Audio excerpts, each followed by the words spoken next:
In less than 1 hour, the debate of the century, the chicken versus the bull. Yeah, Hillary's the chicken. Donald is the bull in the China cabinet. I'm Randall Terry. This is Voice of Resistance.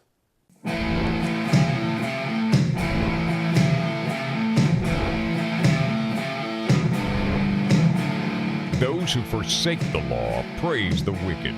Those who uphold the law resist them.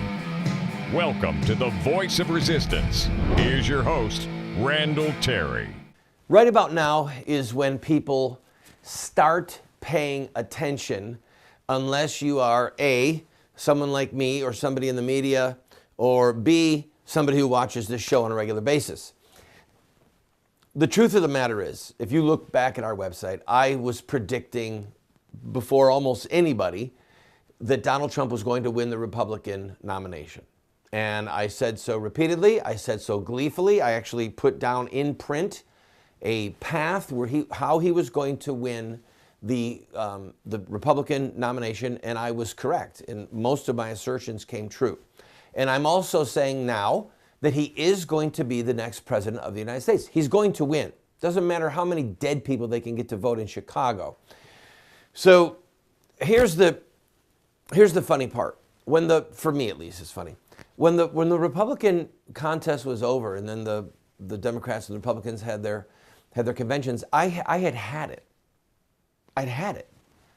I was so wrung out. I was so just weary of this election cycle that I turned off my television. We focused on finishing What Would Muhammad Do? And now, right now, is when most people are starting to pay attention. You realize, of course, that in less than an hour, Hillary Clinton and Donald Trump will face off. They expect 100 million viewers or more. Every major network is going to carry it. All the cable stations are going to carry it. It's going to be streamed online from multiple sources. I wouldn't be surprised if there's some alien spacecraft that's going to be either watching it or sending a signal down. And there will be international viewers. Right? This is a big deal. The Super Bowl averages around 100 million viewers. Now, that's on one network. This, however, is going to go head to head, and it may actually surpass the number of people who watch the Super Bowl. So what can we expect? There is, of course, the hubbub as to whether or not Hillary will be wearing any kind of an earpiece. I doubt that. Let's talk about what the Democrats are worried about, and then we'll talk about what the Republicans are worried about. The Democrats are worried, first of all, that Hillary will have anything that even remotely resembles a health issue. If you look at some of the video footage of Hillary or some of the still shots of Hillary, you will notice that one of her eyes occasionally is not in focus. And there are people in the medical profession who believe that this reveals some type of ongoing neurological health problem. I don't know that it's true, and I'm not a doctor, but you can tell when somebody is not right when their eye doesn't focus. All right? She's not an icon. Did you know? Do you get the reference? Did you know? All right, I'm going to go on this rabbit trail because it's interesting. If you look at this icon behind me, can they see that icon?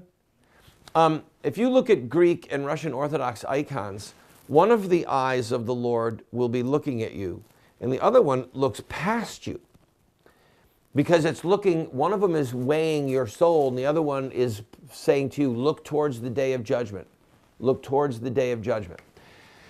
Well, Hillary's not an icon, now that we're done with that rabbit trail, and her eye drifting is not her looking into my soul, and it's certainly not her reminding me to look for my day of judgment. Hillary's eye drifting may be a window into her soul, or perhaps into her body, that there's a problem. There was a clip. Go ahead and play that clip, Lane. Watch this. Watch her come down the stairs. This was shot like yesterday, the day before. Look at how deliberate she is when she walks. There's something that's not right there. When a person walks down the stairs who's in good health, they're not doing it like they're threading a needle. Something is wrong. So the Democrats are going to be on pins and needles as to whether or not she'll become confused, something will happen that indicates any type of a health problem, if she has a coughing fit. Next, they're worried about her scandals coming up to the surface, and then Trump teeing off on them. Now, you might have noticed over the last few days that there's this big hubbub that the media is treating Trump too fairly. And they're doing actually a bad job and a disservice to the American people by not going after Trump on his lies. We're going to talk about that when we come back, and we're going to focus on what they have not done with Hillary and her lies.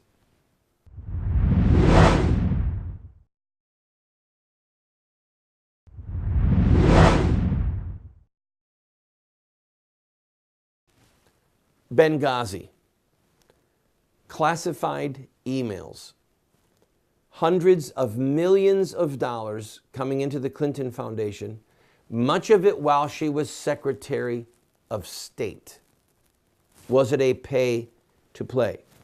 How much of the money in the Clinton Foundation actually goes to charities?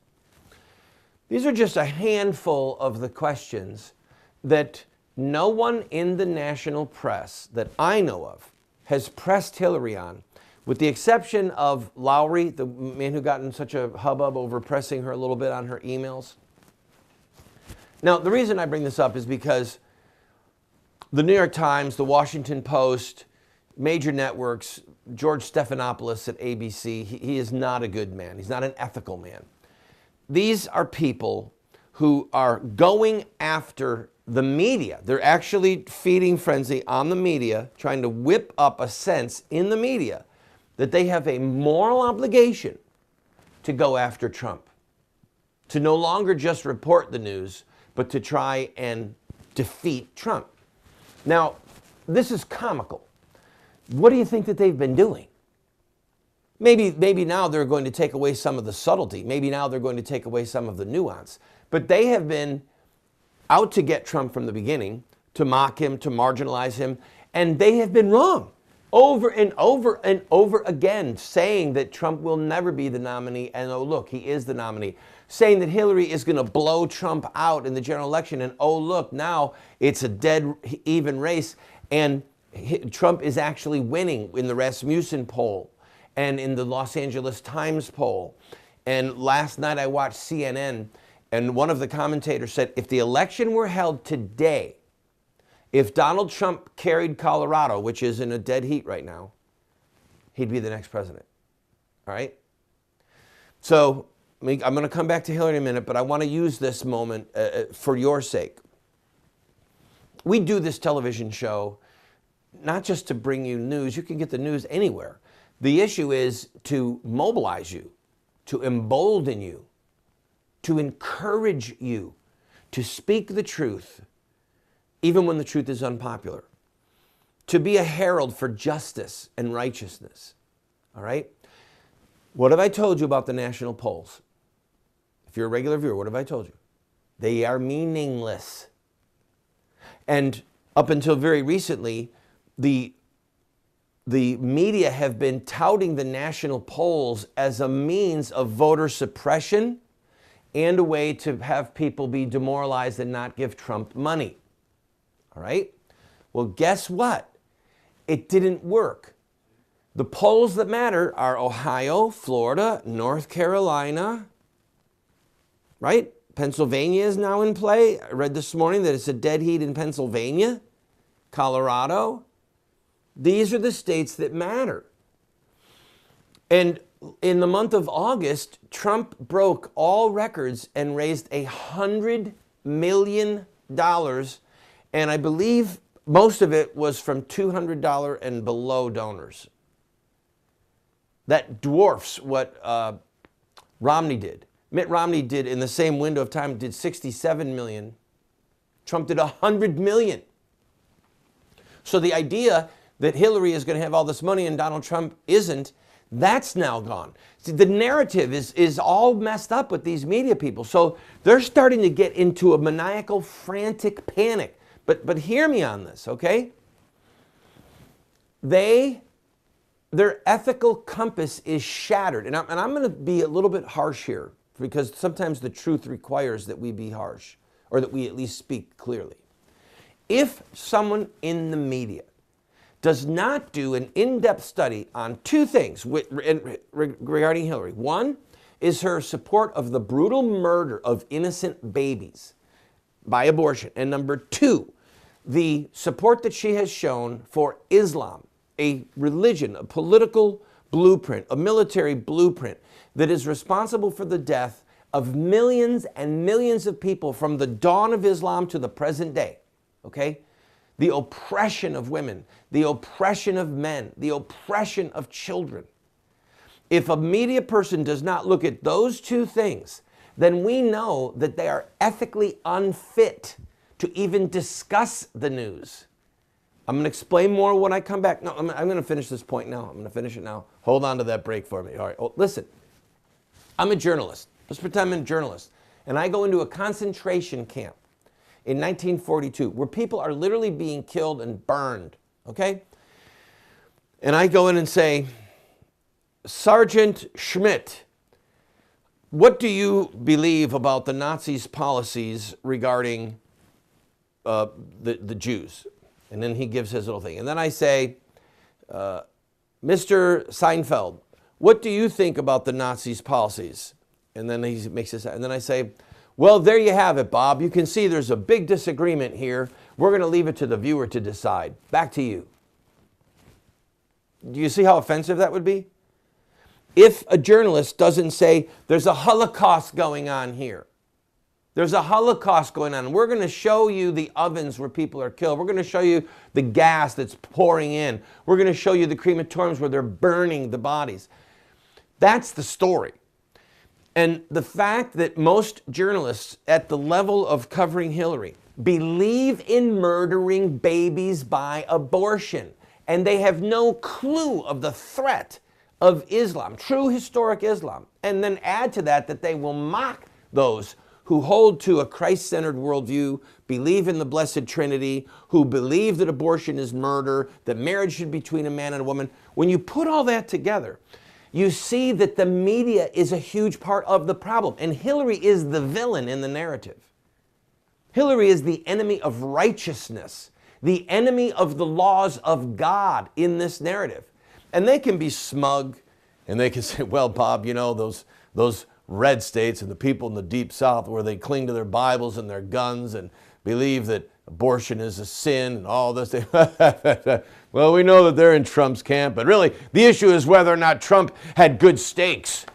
And the issue is whether or not Trump University really gave people what they wanted. And the issue is whether or not Trump said that Hillary started the Obama birth certificate thing and then Trump finished it. This is an outrage. We have to go after Donald Trump. Ignoring Hillary. Ignoring Benghazi. Ignoring classified emails. Do you see? And it's because their ethical compass is so perverted. These are perverted thinking people. You have to understand that. And the problem is that somebody who's a female with big cleavage, big personality, and really great makeup, or a man who's a sharp dresser and he's articulate and he can string a bunch of words together in a cohesive manner that makes him appear really intelligent, that we somehow think, oh, they must have a good brain or they must be fair-minded. No.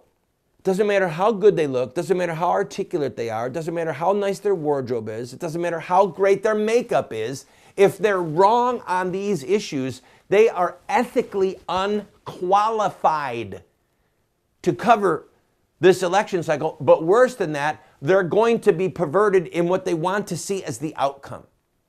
They too are the villain in the story. And it's our job to say the truth, see it and say it. It's not enough to just see the truth. You have to have the courage to say the truth and to help defeat this woman, this Jezebel, if I could use a biblical allusion. For those of you who don't know the story of Ahab and Jezebel, I invite you to go read it. I'm going to take a break. Will I regret calling her a Jezebel? I don't think so. My ethical compass is pretty true on this one. Eat your heart out, George Stephanopoulos.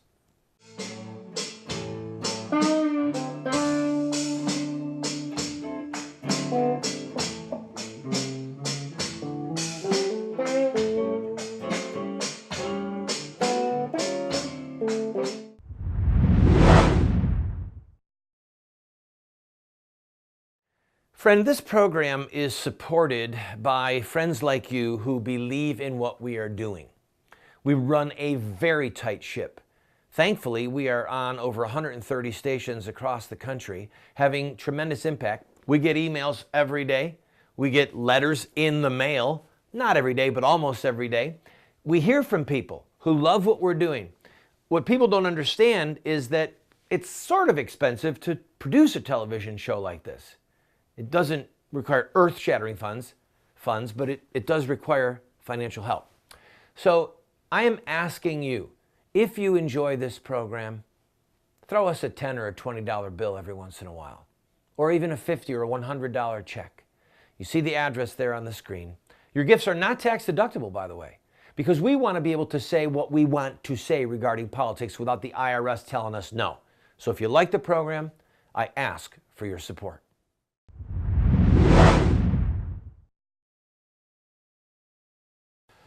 Who will be in the front row tonight of this fight? I was shocked to see Don King endorsing Trump. Did you see that?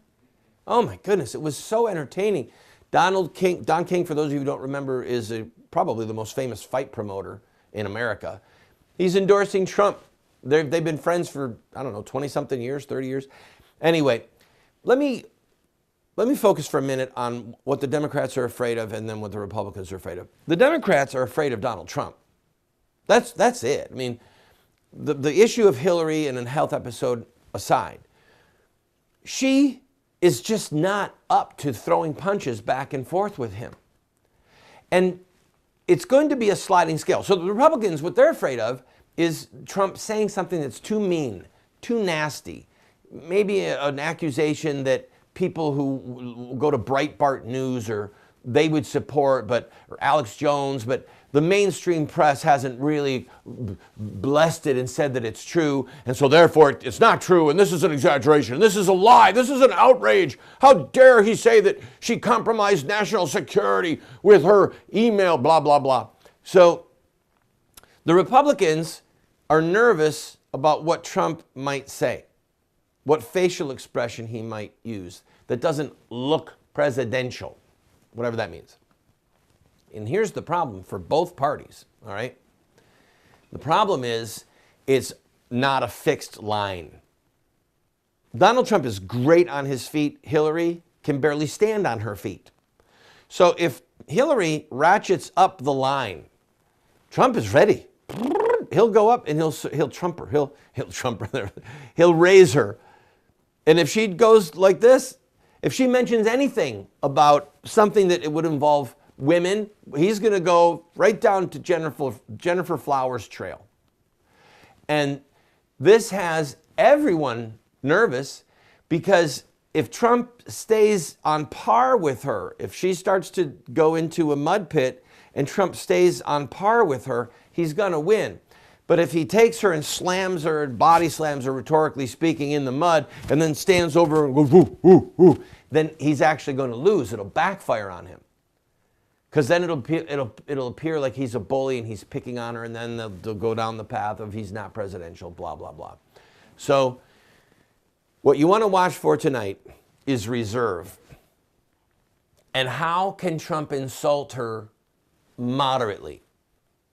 And I heard Newt Gingrich last night say, well, he could pull the Reagan line. Oh, Mr. Carter, there you go again. Remember that? Any of you remember watching those debates? There you go again. That's a condescending way of saying you're lying. You're not telling the truth. There you go again. So I don't know how this is going to go. I think Donald Trump is going to clean up. And by the way, if you just tuned in, my name is Randall Terry. You're watching Voice of Resistance. And in a little over 30 minutes, the biggest political debate in the history of America, at least for viewer purposes, is going to be occurring. I'm just part of the pregame show. I'll be right back.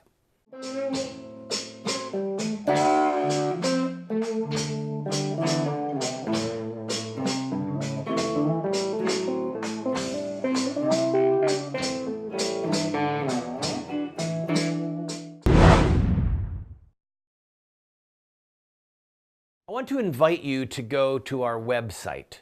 Almost every book that I have ever written is available as a PDF online for free. We have a ton of products, training materials, tools that are available for you for free. All we ask for is that you give us your email address. That's it. So that we can stay in touch with you. And yes, from time to time, ask you to support this work. So I'm inviting you, go to the website. Now, for those of you who say, well, I don't want a PDF, I want a real book. You can get one of my books. All you have to do is pay for shipping and handling and then give whatever gift you want. And if you can't afford anything, we'll send you the book for free. Just pay shipping and handling. Why are we doing all this? Because we want to change the direction of the country and we need to raise up a fresh generation of warriors to do that. That's why we have this tool. I invite you, go to the website, see for yourself.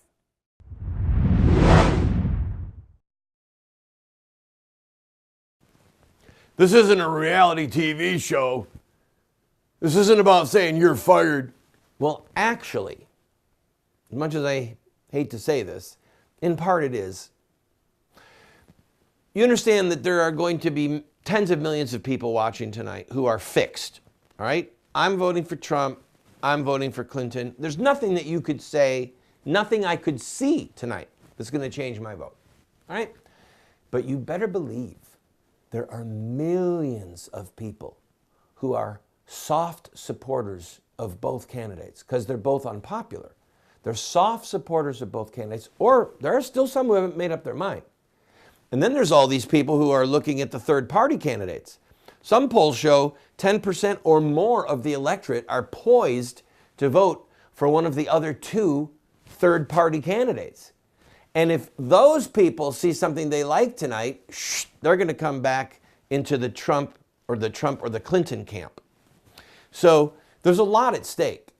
And it is a reality TV show because we're on TV. And it's reality. It's a live debate. If Clinton has a coughing fit, she's done. I'm telling you, if she goes on a 30, the rules actually say there will be no breaks. 90 minutes straight through. No breaks. No potty breaks, no coughing breaks, no breaks of any kind. So if something goes radically wrong, it's going to be a big problem. And we're all watching live. There's no commercial breaks, people. Okay? So this is a big deal. And it is like reality TV. And there's a lot of young people watching. All right?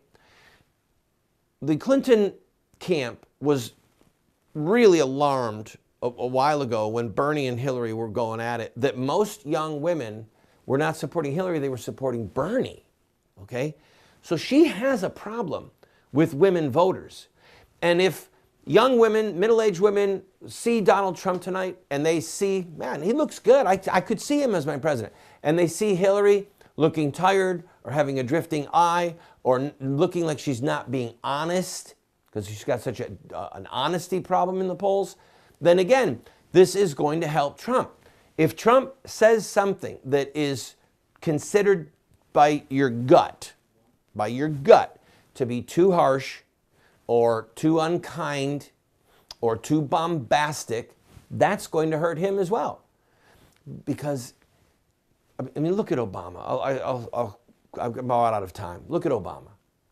This man is a suit. He's an empty suit. Right? He's an unethical, empty suit. But he can read a teleprompter. He is good on TV. He is. He is great on television when he's scripted. Okay? And because of the world we live in, with instant YouTube and Hulu and 24-hour news cable, Obama's still over 50% right now in his approval rating. People, for some reason, still like him, which to me is a type of insanity. So you better believe this is a reality TV show because it's reality and it's on TV. I don't know what you're doing watching me. In a few minutes, you got to be turning over to one of the other networks and watching this debate. See you tomorrow. I'll be back. I'll be back tomorrow with some commentary.